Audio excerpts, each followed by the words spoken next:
In this first example, I'm going to apply a horizontal compression to the function f of x equals 2x minus 1. Anytime it's horizontal, either stretch or compression, it's going to be acting on x, and you're going to fill in the notation as follows.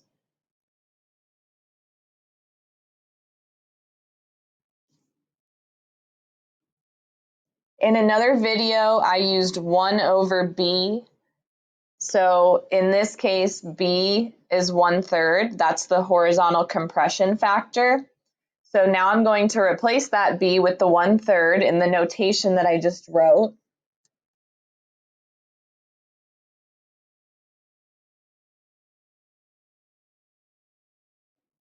And now you need to know how to simplify.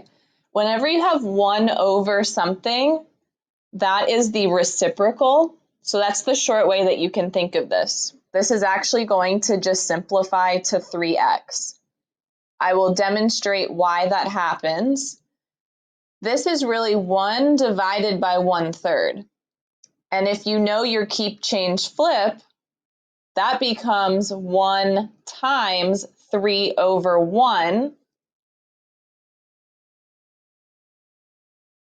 which is why it turns into 3x.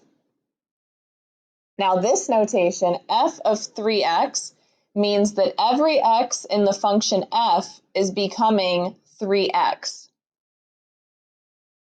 So instead of 2x minus 1,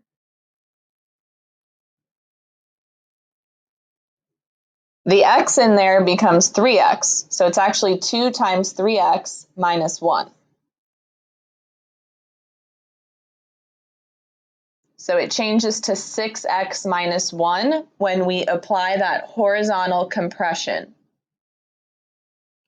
In this second example, this time I'm actually going to write a function with certain transformations. First, you need to understand that a cubic function has an exponent of 3 as its highest degree.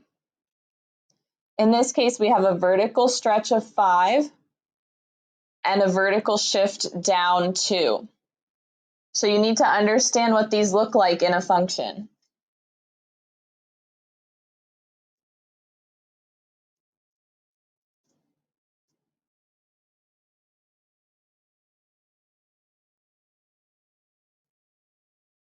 A vertical stretch is when y is increasing. The function is being stretched up and down. So you're multiplying y, or f of x, by 5.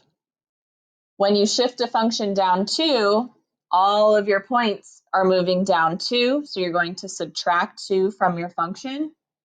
And then, like I said before, this is a cubic function.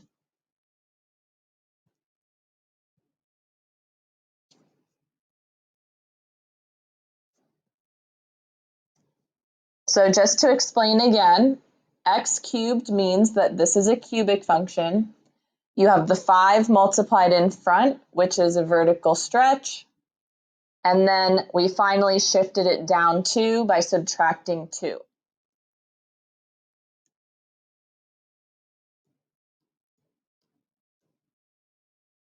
The final example, I'm going to write a square root function this time.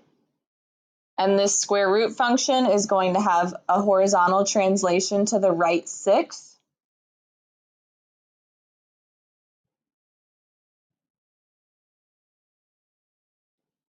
Whenever you shift left or right, you need to have that number added or subtracted to the x inside of either the parentheses, the absolute value bars, or in this case, inside of the square root symbol. And a shift to the right is actually minus, while a shift to the left would have been plus. So the x minus 6 inside of the square root indicates that the square root function is being shifted to the right 6.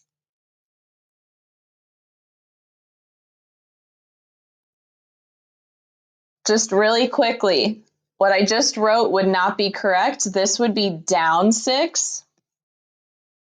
It's very different from putting that minus 6 inside of the square root symbol.